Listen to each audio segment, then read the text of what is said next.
Hey guys, welcome to doctor Kalam education hub. आज हम हमारा इंग्लिश ग्रामर सीरीज़ का अगला टॉपिक पढ़ने वाला है और जिस टॉपिक का नाम है एडजेक्टिव्स। तो हमने ऑलरेडी नाउन, प्रोनाउन और आर्टिकल्स पढ़ लिए हैं और जैसा कि मैं हर वीडियो में बताता हूँ, हमारे सारे वीडियोस उसके ऊपर फोकस करते हैं जो क्वेश्चंस एग्जामिनेशन में आएंगे। तो आप यदि केवल ये वीडियो एडजेक्टिव्स के बेसिस पे पढ़ लेते हैं तो इसमें से आपको बहुत सारे क्वेश्चंस एग्जामिनेशन में ज़रूर मिलेंगे। तो इस वीडियो को शुरुआत से लगाकर एंड तक देखना। देखिए, एडजेक्टिव्स होते क्या है। Adjectives are words that are use to describe और मॉडिफाई नाउन्स और प्रोनाउन।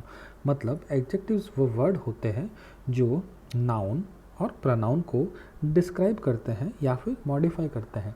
जैसे मैं बोल देता हूँ शर्ट, तो शर्ट क्या होता है? शर्ट होता है, बहुत सारी शर्ट होती है। लेकिन अगर मैं बोलता हूँ रेड शर्ट, मैं अगर बोलता हूँ रेड शर्ट, तो मैं पर्टिकुलर कौन से शर्ट की बात कर रहा हूँ? मैं पर्टिकुलर रेड शर्ट की बात कर रहा हूँ। अगर मैं बोलता हूँ मैन, तो मैन बहुत सारे मैन हो सकते हैं, लेकिन मैं अगर बोलूँ हैप्पी मैन, तो मैं ऐसे व्यक्ति की बात कर रहा हूँ जो खुश है, जो कौन है? हैप्पी है। ऐसे के वैसे पर्सन कौन सा? Timid person. टिमिड मतलब घबराया हुआ, टिमिड मतलब घबराया हुआ पर्सन। फास्ट कार, देखो कार बहुत सारी होती है, लेकिन कौन सी कार की बात कर रहा हूँ मैं बात कर रहा हूँ फास्ट कार की। ओके, तो हम शुरुआत करते हैं एडजेक्टिव की। देखिए, एडजेक्टिव में पहली स्लाइड है कि जब दो क्वालिटीज़ को कंपेयर करते हैं हम, तो किसी भी क्वालिटी में ई आर नहीं आएगा। कोई भी क्वालिटी ई आर से एंड नहीं होगी। और ये कब की बात है? जब हम सिर्फ दो क्वालिटीज़ को डिस्क्राइब करेंगे। तो मैं यहाँ पे लिखा है, पहले सेंटेंस मैंने लिखा है he is wiser than old. अगर हिंदी में देखना चाहें हम, तो इसको हम बोल सकते हैं वह, he is wiser than old, वह होशियार ज़्यादा है और ओल्ड कम है। दैन ओल्ड मतलब कंपैरिजन हो रहा है। देखो, दैन हमेशा कंपैरिजन के यूज़ में दैन आता है। तो देखो, दो क्वालिटीज़ कंपेयर हो गई है, कौन सी? एक तो वाइज हो गई है और एक ओल्ड हो गई है। तो मैंने यहाँ पे एक एरर कर दी है। मैंने क्या एरर कर दी है कि मैंने वाइजर लिख लिया है, ई आर नहीं हो सकता है आगे। तो मुझे इस वाइजर को क्या करना पड़ेगा? वाइज करना पड़ेगा। तो अपना करेक्ट सेंटेंस क्या हो जाएगा? He is wise than old. Okay, अगला है he is cleverer than old. तो देखिए, क्लेवरर नहीं होगा, यहाँ पे क्या हो जाएगा? क्लेवर हो जाएगा। He is clever than old. Clever भी एक क्वालिटी है और ओल्ड भी एक क्वालिटी है। तो अगर दो क्वालिटी को डिस्क्राइब किया जाए, दो क्वालिटी को कंपेयर किया जाए, डिस्क्राइब नहीं, दो क्वालिटी को कंपेयर किया जाए, तो हम किसी भी क्वालिटी के अंदर ई आर नहीं लगा सकते हैं। अगली स्लाइड देखते हैं हम।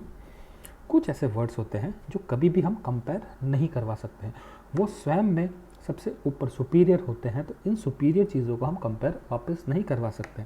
जैसे है यूनिक, आइडियल, परफेक्ट, स्क्वायर और राउंड। देखो, यूनिक मतलब ऑलरेडी यूनिक है। यूनिक का मतलब क्या है? वो ऑलरेडी सुपीरियर है। आइडियल का मतलब क्या है? वो ऑलरेडी सुपीरियर है। परफेक्ट क्या है? परफेक्ट से ऊपर तो कुछ हो नहीं सकता है, स्क्वायर से ऊपर कुछ नहीं हो सकता, राउंड से ऊपर भी कुछ नहीं हो सकता। तो ये क्वालिटी कभी भी कंपेयर नहीं हो सकती है। तो मैंने दो सेंटेंस लिखे हैं यहाँ पर और दोनों में एरर है। तो आपको पहचानना है कि एरर कौन सी है। तो देखते हैं। This is a most unique book in the library. देखो, यूनिक वर्ड आ गया है, तो मैं यूनिक वर्ड को कंपेयर नहीं करवा सकता। मैं आगे मोस्ट नहीं लगा सकता, मैं आगे मोस्ट नहीं लगा सकता। मोस्ट लगाते हैं मतलब कंपेयर कर रहा हूँ मैं किसी चीज़ से, तो मोस्ट मैं नहीं लगा सकता। तो करेक्ट सेंटेंस हो जाएगा this is a unique book in the library. अगला देखते हैं। Mister Sharma is the most ideal teacher. तो देखो, मिस्टर शर्मा आ गया, मोस्ट आ गया और आइडियल आ गया। देखो, आइडियल भी यहाँ पर था, आइडियल भी यहाँ पर था, तो आइडियल टीचर आ गया, तो मोस्ट नहीं लगेगा यहाँ पर। तो सेंटेंस करेक्ट क्या हो जाएगा? Mister Sharma is a ideal teacher. अगली स्लाइड देखते हैं हम। अगली स्लाइड में लिटिल और फ्यू में कुछ डिफरेंस है, ठीक है। तो देखिए, मैं आपको एक चीज़ बताना चाहता हूँ कि लिटिल और फ्यू दोनों नेगेटिव सेंस में यूज़ होते हैं। बोथ, दोनों नेगेटिव सेंस में यूज़ होते हैं। Both used in negative sense, दोनों नेगेटिव सेंस में यूज़ होंगे। और लिटिल को हम बोलते हैं थोड़ा, लिटिल को क्या बोलते हैं? थोड़ा। लेकिन थोड़ा का मतलब ऐसा है कि उसको हम काउंट नहीं कर सकते हैं। और फ्यू को बोलते हैं हम कुछ, फ्यू को हिंदी में बोलते हैं कुछ, और ये फ्यू को हम काउंट कर सकते हैं। मतलब there are few students in the class. देखो फ्यू स्टूडेंट्स है, अब हम स्टूडेंट्स को गिन सकते हैं, तो यहाँ पर फ्यू करेक्ट हो जाएगा। यहाँ पर there is little milk in the glass. देखो मिल्क को मैं काउंट नहीं कर सकता हूँ, तो मैंने यहाँ पे क्या लगाया है? लिटिल लगाया है। तो ये दोनों सेंटेंस ऑलरेडी मैंने करेक्ट लिखे थे यहाँ पर। अगली स्लाइड देखते हैं। अगली स्लाइड है little, a little, the little. बहुत अच्छा क्वेश्चन बन सकता है यहाँ से, तो प्लीज़ इस स्लाइड को अच्छे से ध्यान से देखने की कोशिश करिएगा। मैंने लिखा है little, a little, the little, few, a few और द फ्यू। ठीक है, देखिए लिटिल हमेशा, मैंने जैसे आपको बताया, नेगेटिव सेंस में यूज़ होगा, अ लिटिल हमेशा पॉजिटिव सेंस में यूज़ होगा, और द लिटिल भी पॉजिटिव सेंस में यूज़ होगा। ठीक है, लिटिल को हम बोलते हैं कम, लेकिन कम से भी अच्छा क्या वर्ड हो जाएगा? न के बराबर। क्या बोलेंगे हम? न के बराबर। अ लिटिल क्या हो जाएगा? थोड़ा। अ लिटिल क्या हो जाएगा? थोड़ा, लेकिन इतना भी कम नहीं कि न के बराबर हो। ठीक है ना। और द लिटिल को बोलेंगे थोड़ा सा, थोड़ा है लेकिन जितना भी है काफ़ी है। ये है थोड़ा लेकिन जितना भी है, तो हम इसको बोलेंगे जितना भी। हम इसको सफिशेंट भी बोल सकते हैं। ठीक है, अगला देखते हैं हम फ्यू। फ्यू नेगेटिव सेंस में यूज़ होगा, अ फ्यू पॉजिटिव सेंस में यूज़ होगा, और द फ्यू भी पॉजिटिव सेंस में यूज़ होगा। ओके, तो देखते हैं हम यहाँ पर फ्यू को बोलेंगे कुछ,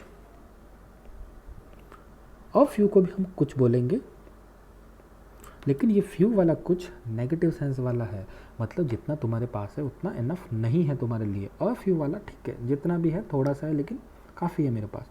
और द फ्यू होगा जो भी। द फ्यू क्या हो जाएगा? द फ्यू हो जाएगा जो भी, जो भी है वो सही है आपके पास। द फ्यू क्या हो जाएगा? जो भी। तो हम देखते हैं, सेंटेंस पढ़ते हैं। He slept little. ओके, मतलब वह सोया, लेकिन जितना सोया वह न के बराबर था, तो सेंटेंस करेक्ट है। मैं इसको ये भी लिख सकता हूँ, ही स्लेप्ट अ लिटिल। अब इसका क्या मतलब हो जाएगा? अ लिटिल का क्या मतलब हो जाएगा? कि वह थोड़ा सा सोया, लेकिन हाँ काफ़ी सोया लेकिन थोड़ा सा सोया। तो ये पॉजिटिव सेंस में यूज़ हो जाएगा। ये वाला सेंटेंस पॉजिटिव होगा और ये वाला नेगेटिव सेंस हो जाएगा। बस इनमें इतना ही फ़र्क है, इनमें कोई भी एरर नहीं है, दोनों करेक्ट सेंटेंस है, लेकिन पहले वाला नेगेटिव सेंटेंस है और दूसरे वाला पॉजिटिव सेंटेंस है। अब देखो अगला है he slept the little which was enough. Okay, the little मतलब जितना भी सोया वह काफ़ी था, तो ये भी पॉजिटिव सेंस का हो जाएगा। Few, a few women can keep secret. देखो नेगेटिव चीज़ हो गई है यहाँ पर, few women can keep secret. तो देखो अगर मैं फ्यू वुमेन लिखूँ तो नेगेटिव है, कुछ वुमेन सीक्रेट रख सकती है, और मैं इसको अ फ्यू भी लिख सकता हूँ, दोनों करेक्ट हो जाएंगे यहाँ पर। तो यहाँ पर आपको कोई भी कन्फ्यूजन की ज़रूरत नहीं है, इससे हम एरर डिफाइन नहीं कर पाएंगे। तो अ फ्यू और the few, sorry a few और फ्यू दोनों करेक्ट है। तो कुछ महिलाएं होती है जो सीक्रेट नहीं रख सकती है। ओके, अब देखते हैं this is the tablet, take this tablet with a little milk. With a little milk, जितना भी मिल्क है, थोड़ा सा मिल्क है, उसके साथ इस टैबलेट को ले लीजिए आप। तो कौन सा सेंस हो जाएगा? ये पॉजिटिव सेंस हो जाएगा। तो इसको भी हिंदी में भी थोड़ा सा याद रखने की कोशिश करिएगा कि ये कहाँ पे आपके काम आ सकता है। अगला देखते हैं। अगला है when comparative degree is used in sense of superlative degree then any other is used after them. ठीक है, अगर कोई भी कंपैरेटिव डिग्री सुपरलेटिव डिग्री की फॉर्म में यूज़ होती है तो हमको एनी अदर लगाना पड़ेगा। तो हम देखो सबसे पहली बात है, यहाँ पे हम क्या करवा रहे हैं? यहाँ पे हम करवा रहे हैं कंपैरिजन करवा रहे हैं, क्योंकि कंपैरेटिव डिग्री आ रही है। तो देखते हैं हम, यहाँ पे लिखा है Sachin is better than any other boy in the class. ठीक है, देखो भैया सचिन है, कंपेयर कर रहा हूँ, बेटर देन है तो क्या कर दिया मैंने यहाँ पर? कंपेयर कर दिया है। ठीक है, तो मेरे को क्या करना पड़ेगा? कि यदि मैं कंपैरेटिव डिग्री को सुपरलेटिव डिग्री में यूज़ कर रहा हूँ, मतलब सचिन हर लड़के से क्लास में बराबर है, मतलब उससे ज़्यादा होशियार है, तो मुझे क्या करना पड़ेगा, यहाँ पर लगाना पड़ेगा एनी अदर। मुझे क्या लगाना पड़ेगा, एनी अदर लगाना पड़ेगा। अगर यहाँ पर केवल अदर आता है या अनदर आता है तो सेंटेंस गलत हो जाएगा। तो मुझे यहाँ पे क्या लगाना पड़ेगा, एनी अदर। अगला देखते हैं, धोनी रन्स फास्टर देन, देखो कंपैरिजन हो गया है, faster than any other cricketer in the world. Okay, Dhoni is faster than any other cricketer in the world. तो धोनी कोई भी क्रिकेटर है उससे फास्ट है। तो मैं क्या कर रहा हूँ, यहाँ पर कंपैरेटिव डिग्री सुपरलेटिव डिग्री की फॉर्म में यूज़ करने की कोशिश कर रहा हूँ। तो यहाँ पर मुझे एनी अदर लगाना ज़रूरी है। देखते हैं अगला, when two things are used for real comparison then that of is used after then। यदि हम दो चीज़ों को रियल कंपैरिजन के रूप में देख रहे हैं तो मुझे क्या लगाना पड़ेगा, दैट ऑफ लगाना पड़ेगा। तो देखो वहाँ पर मैंने क्या किया था कि दो चीज़ों को मैंने क्या किया था, when two things मैंने यूज़ किया है यहाँ पर। तो देखते हैं, the climate of Delhi is better than that of Jaipur. ठीक है, दिल्ली की क्लाइमेट जयपुर से बेटर है। देखो पिछले वाली स्लाइड में यहाँ पर दो चीज़ें नहीं थी, यहाँ पर क्या था, एक व्यक्ति था या फिर एक चीज़ थी और ये होल क्लास को डिस्क्राइब कर रहा था। यहाँ पे सेकंड पर्सन नहीं था, ये होल क्लास को डिस्क्राइब कर रहा था। धोनी किससे कंपैरिजन हो रहा था, पूरे वर्ल्ड से हो रहा था। लेकिन इस वाले सेंटेंस में क्या है, दो चीज़ों को कंपेयर करवा रहा हूँ मैं, दो चीज़ों को मैंने यहाँ पे क्या करवा दिया है, कंपैरिजन करवा दिया है यहाँ पर। तो मुझे यहाँ पर क्या लगाना पड़ेगा, दैट ऑफ लगाना पड़ेगा। The climate of Delhi is better than that of Jaipur. ठीक है, तो करेक्ट हो जाएगा। Now it can be said that the population of city is greater than that of any other city in India. तो मैंने यहाँ पे क्या लगा दिया है, that of any other city. देखो सिटी आ गई है, दोनों सिटी आ गई है, तो सिटी आ गई है। The circulation of the Hindu एक न्यूज़पेपर का नाम है, is greater than any other newspaper in the world. तो देन दैट ऑफ आ जाएगा, यहाँ पे क्या आ जाएगा, दैट ऑफ आ जाएगा। तो when two things are compared, ठीक है, यहाँ पर मैं दो चीज़ों को कंपेयर कर रहा हूँ, ना कि व्यक्तियों को कंपेयर कर रहा हूँ। तो यहाँ पे क्या आ जाएगा, दैट ऑफ आ जाएगा। अगर व्यक्तियों को कंपेयर करूँगा तो एनी अदर आ जाएगा। ठीक है, अगला देखते हैं, यदि हम एक्सटर्नल और इंटरनल क्वालिटीज़ को ज्वाइन करते हैं तो हमेशा इंटरनल क्वालिटी पहले लिखी जाएगी। जैसे कि हम में बहुत सारी क्वालिटीज़ होती है, जैसे कोई हैंडसम हो सकता है, स्मार्ट हो सकता है, कुछ भी हो सकता है, लंबा हो सकता है, मोटा हो सकता है, एनीथिंग कैन बी देयर। सो हमको अगर हम दो क्वालिटीज़ को कंपेयर करवा रहे हैं तो हमको इंटरनल क्वालिटी पहले लिखनी पड़ेगी, इंटरनल क्वालिटी हमको पहले लिखनी पड़ेगी। तो मैंने यहाँ पर लिखा है, Sumit is handsome and smart. बिल्कुल सिंपल सा लिखा है मैंने, Sumit is handsome and smart. Sumit handsome भी है और स्मार्ट भी है। लेकिन मुझे पता है कि हैंडसम क्या क्वालिटी होती है, एक्सटर्नल क्वालिटी होती है, और स्मार्ट क्या क्वालिटी होती है, इंटरनल क्वालिटी होती है।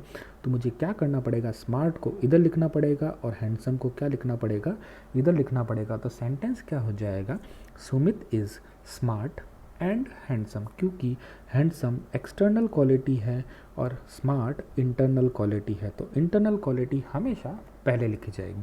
अगला देखते हैं, Rahul is intelligent and tall. Intelligent क्या होगी, यहाँ पर इंटरनल क्वालिटी हो गई, ये क्वालिटी कभी दिखती नहीं है, और एक्सटर्नल क्वालिटी होगी जो क्वालिटी हम देख सकते हैं अपनी आंखों से। तो इंटेलिजेंट एंड टॉल, तो ये सेंटेंस ऑलरेडी करेक्ट है। अगला देखते हैं, when two adjectives are joined with and then both are written in the same form. अगर दो एडजेक्टिव को मैं एंड से जॉइन करूँ, दो एडजेक्टिव को एंड से जॉइन करूँ तो दोनों सेम फॉर्म में लिखे जाएंगे। मतलब अगर मैं क्लेवर और स्मार्ट लिखूँ तो एक को क्लेवरर और एक को स्मार्ट नहीं लिख सकता हूँ। मेरे को दोनों को या तो क्लेवरर एंड स्मार्टर लिखना पड़ेगा या फिर क्लेवर एंड स्मार्ट लिखना पड़ेगा। जैसे मैंने लिखा, you are intelligent and handsome. देखो इंटेलिजेंट एंड हैंडसम है, सेम फॉर्म में है, तो मैंने यहाँ पे लिख लिया, करेक्ट हो गया। Sumit is wiser and stronger. देखो वाइजर लिख लिया, ई आर लगा दिया, तो यहाँ पे भी मुझे क्या लगाना पड़ेगा, ई आर लगाना पड़ेगा। तो इस वाली स्लाइड को, सबसे पहले जो स्लाइड आई थी ई आर वाली, उससे कन्फ्यूजन नहीं करना है हमको। वहाँ पर सिर्फ एक क्वालिटी थी और यहाँ पर कितनी क्वालिटीज़ है, यहाँ पर हमारे पास 2 क्वालिटीज़ आ रही है और दोनों क्वालिटीज़ किससे डिफाइन हो रही है, दोनों क्वालिटीज़ कनेक्टिव क्या बीच में आ रहा है, उनके बीच में आ रहा है एंड कनेक्टिव आ रहा है।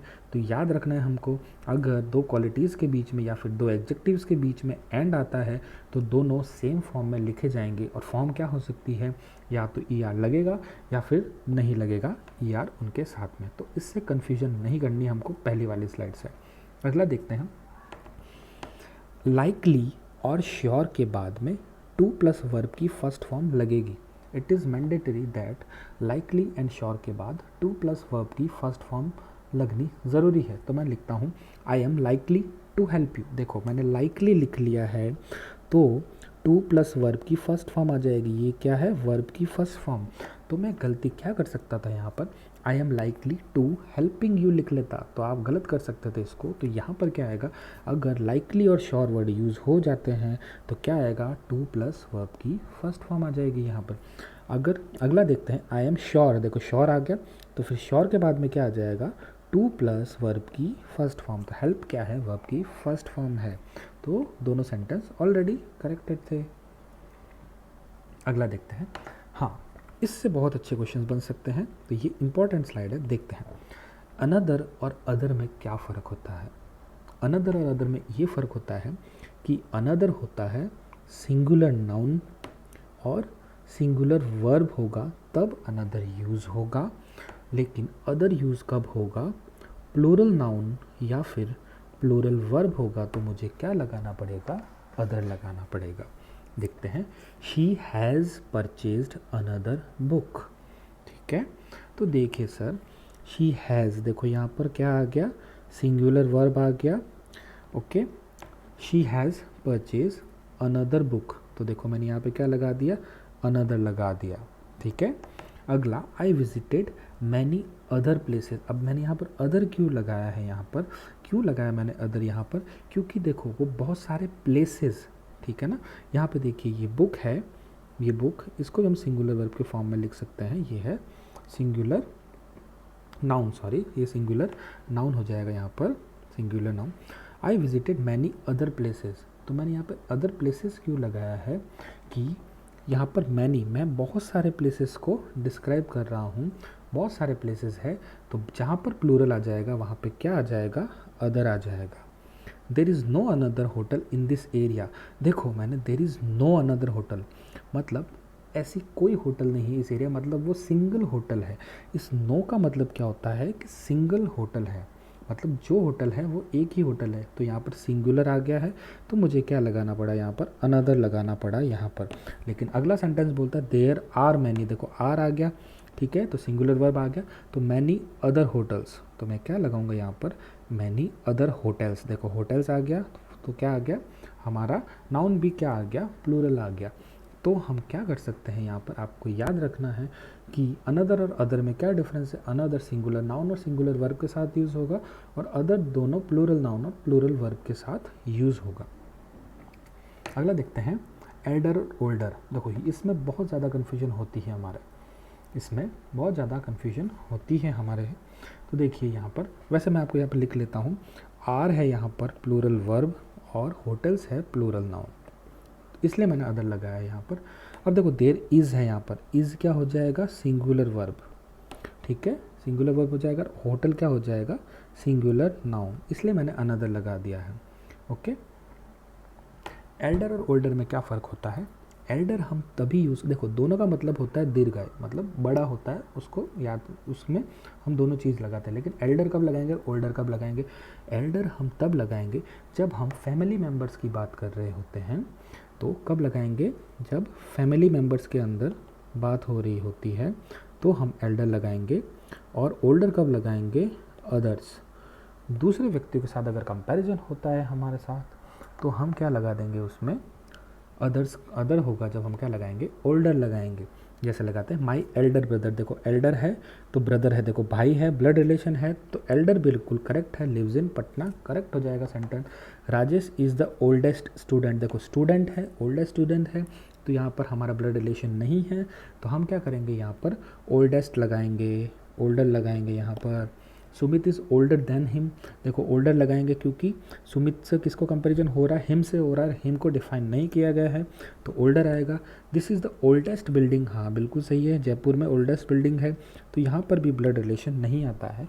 एल्डर हमेशा कब यूज़ होगा, जब ब्लड रिलेशन नहीं होकर भी, चलो ब्लड रिलेशन नहीं तो ऐसा समझो कि फैमिली मेम्बर्स होते हैं, ब्रदर सिस्टर वाइफ कुछ भी होता है, तो हमको एल्डर लगाना है और बाकी सबके साथ में हमको क्या लगाना है, ओल्डर लगाना है। ठीक है, अगला देखते हैं, सम और एनी में क्या फ़र्क होता है।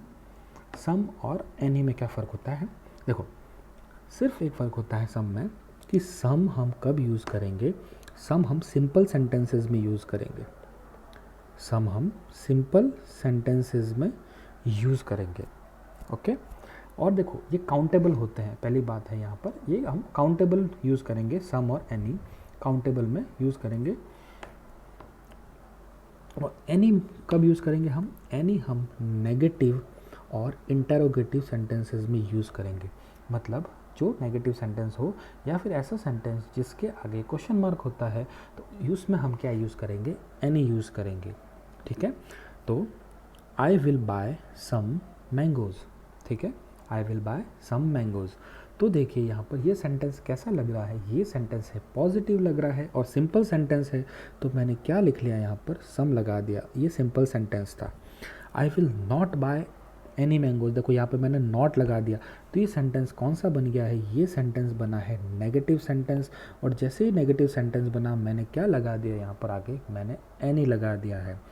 Do you have any money, देखो मैंने यहाँ पर इंटेरोगेटिव सेंटेंस हो गया, मतलब क्वेश्चन मार्क आ गया, तो इंटेरोगेटिव सेंटेंस हो गया, तो मुझे क्या लगाना पड़ेगा, एनी लगाना पड़ेगा।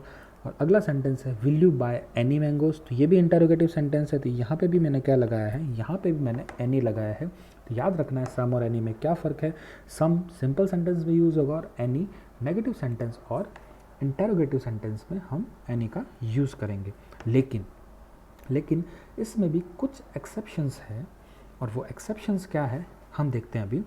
But if any simple sentence starts with if, ठीक है, अगर कोई भी सिंपल सेंटेंस इफ़ से स्टार्ट होता है तो हम एनी लगा सकते हैं। हम हमेशा क्या लगाते हैं, सम लगाते हैं, लेकिन अगर यही सिंपल सेंटेंस इफ़ से स्टार्ट हो जाए तो हम एनी का यूज़ भी कर सकते हैं। तो देखते हैं, पहला सेंटेंस है if you need any money I will help you. देखो यहाँ पर इफ़ आ गया है, तो मैं भैया यहाँ पर एनी लगा सकता हूँ, यहाँ पे क्या लगा सकते हैं हम, एनी लग सकता है, तो ये सेंटेंस करेक्ट हो जाएगा यहाँ पर। ठीक है, तो याद रखना है इफ़ से स्टार्ट होता है तो हमको क्या लगाना है, एनी लगाना है। ओके, और एक एक्सेप्शन है कि also some is used for request and offer in interrogative sentence. तो हम देखो पहले मैंने क्या पढ़ा था कि इंटेरोगेटिव सेंटेंस में हमको लगाना है एनी, लेकिन अगर हम रिक्वेस्ट या ऑफ़र कर रहे हैं किसी चीज़ में इंटेरोगेटिव सेंटेंस में, तो हमको सम लगाना पड़ेगा। तो देखते हैं, could you lend me some money, could you lend me some money. तो देखिए, तो मैंने क्या लिखा है यहाँ पर, सम। ठीक है, तो देखो यहाँ पे क्या है, ये कुड यू लैंड में सम मनी क्या है, यह एक ऐसा सेंटेंस है, इंटेरोगेटिव सेंटेंस है, जिसमें रिक्वेस्ट हो रही है। हम आपसे रिक्वेस्ट कर रहे हैं कि क्या आप हमको थोड़े से पैसे दे सकते हैं। तो यहाँ पर क्या लगेगा, सम लगेगा। Will you have some ice cream, देखो यहाँ पर क्या हो रहा है, ऑफ़र कर रहा है कोई आपको कि लो आइसक्रीम खा लेते हैं, तो will you have some ice cream, तो यहाँ पर क्या आएगा, यहाँ पर आएगा सम आइसक्रीम। तो एक्सेप्शन भी आपको याद रखने हैं कि इफ़ से स्टार्ट होता है तो एनी ने, इफ़ से स्टार्ट होता है तो एनी यूज़ हो सकता है, और अगर कोई भी सेंटेंस में रिक्वेस्ट या ऑफ़र हो रही है तो हम सम का यूज़ बिल्कुल कर सकते हैं। ठीक है, अगला देखते हैं होल। होल का यूज़ क्या है, होल अगर कॉमन नाउन के यूज़ में फॉर्म में यूज़ होता है तो हम क्या लगाएंगे, the plus whole plus countable noun लगाएंगे। सी एन यहाँ पर काउंटेबल नाउन को दर्शा रहा है।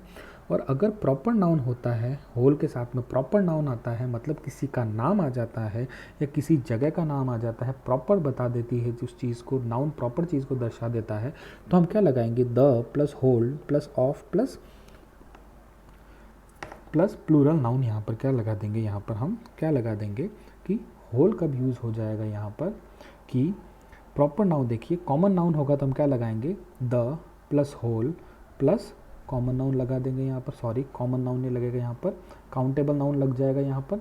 और यहाँ पर अगर हम कर देंगे यहाँ, सॉरी कॉमन नाउन लग जाएगा। और अगर मैं प्रॉपर नाउन की बात करता हूँ तो क्या लगेगा, the plus whole plus of plus proper noun. तो ये सी एन है कॉमन नाउन, कंफ्यूज नहीं होना है, सी एन है कॉमन नाउन और पी एन है प्रॉपर नाउन। तो फॉर्मेट ये हो जाएगा, ठीक है, the plus whole plus common noun और the plus whole plus of plus proper noun. देखिए he wanted the whole day, he wanted the whole day. यहाँ पर डे क्या है, डे एक कॉमन नाउन है, तो मैंने क्या लगा दिया, the plus whole plus common noun. क्या हो गया यहाँ पर, the plus whole plus common noun, sentence correct हो जाएगा। अगला है, the whole of India mourned on the death of Gandhi. Gandhi ji की डेथ पर पूरी दुनिया में, सॉरी पूरे इंडिया में शोक मनाया गया। ओके, तो इंडिया क्या है, आप देखिए यहाँ पर इंडिया प्रॉपर नाउन हो जाएगा। इंडिया प्रॉपर नाउन है तो याद रखना अपन को क्या हो जाएगा, the plus whole of, the plus whole of plus India. तो फॉर्मेट क्या हो जाएगा, ये फॉर्मेट हो जाएगा the plus whole plus of plus proper noun. तो मैंने यहाँ पर क्या लगा दिया है, the plus whole plus proper noun, और यहाँ पे हो गया था अपना the plus whole plus common noun. यहाँ पे हो गया था the plus whole plus common noun. अगला देखते हैं, use of no any is inappropriate, मतलब नो एनी कोई वर्ड ही नहीं होता है। तो कभी भी नो एनी लिखा हुआ आ जाता है तो ये बिल्कुल क्या हो जाएगा, गलत वर्ड हो जाएगा, नो एनी गलत वर्ड हो जाएगा। तो हमको नो एनी को चेंज करके क्या लिखना पड़ेगा, हम अगर नॉट लिखते हैं instead of use not, no any को यूज़ नहीं करके हम क्या यूज़ कर सकते हैं, नॉट यूज़ कर सकते हैं। नॉट होगा वर्ब होगा जब नॉट यूज़ होगा, और नो कब यूज़ होगा, नो होगा नाउन होगा जब हम नो यूज़ कर लेंगे। तो देखते हैं, ही इज़ नॉट प्लेइंग, तो मैंने क्या लिखा, प्लेइंग क्या हो गया, वर्ब हो गया, तो वर्ब के आगे मैंने क्या लगा दिया, नॉट। नो एनी तो हम लगा ही नहीं सकते हैं, लेकिन नो एनी को हम चेंज करके नॉट बना सकते हैं। I have no book, book क्या हो गया, नाउन हो गया, तो नाउन के आगे क्या लगा दिया मैंने, नाउन के आगे मैंने लगा दिया है नो। अगली स्लाइड में देखते हैं, अगली स्लाइड है, double comparatives should not be used. कभी भी हम डबल कंपेरेटिव्स यूज़ नहीं कर सकते हैं एक साथ में, मतलब अगर एक कंपैरिजन हो रहा है तो उसके साथ में एक और कंपैरिजन हम नहीं करवा सकते हैं। जैसे मैंने लिखा है, he is more visor than you. अब देखो वाइजर ऑलरेडी क्या है, वाइजर ऑलरेडी क्या है, यहाँ पर कंपैरेटिव है, तो मैं यहाँ पर मोर नहीं लगा सकता हूँ यहाँ पर। तो ये क्या हो गया, डबल कंपैरेटिव्स यूज़ नहीं होंगे दो बार। तो सेंटेंस क्या बन जाएगा, he is wiser than you हो जाएगा।